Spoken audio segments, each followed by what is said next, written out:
৯ December Dhaka প্রধান কার্যালয়ে আন্তর্জাতিক দুর্নীতি বিরোধী দিবস ২০২৪ ও মানববন্ধন কর্মসূচি করেন দুর্নীতি দমন কমিশন দুদক।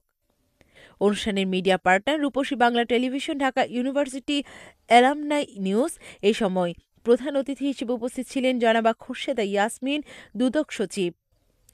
বিশেষ অতিথি হিসেবে উপস্থিত ছিলেন জনাব জয়নাল আবেদীন শিবলি, দুদক মহাপরিচালক, জনাব আলী নিয়ামত, আহ্বায়ক দুর্নীতি প্রতিরোধ কমিটি, মাওলানা মাসুদুর রহমান, সদস্য সচিব দুর্নীতি প্রতিরোধ কমিটি, জনাব মোহাম্মদ মিজানুর রহমান, সম্পাদক ক্রাইম পেট্রোল নিউজ, সদস্য দুর্নীতি প্রতিরোধ কমিটি।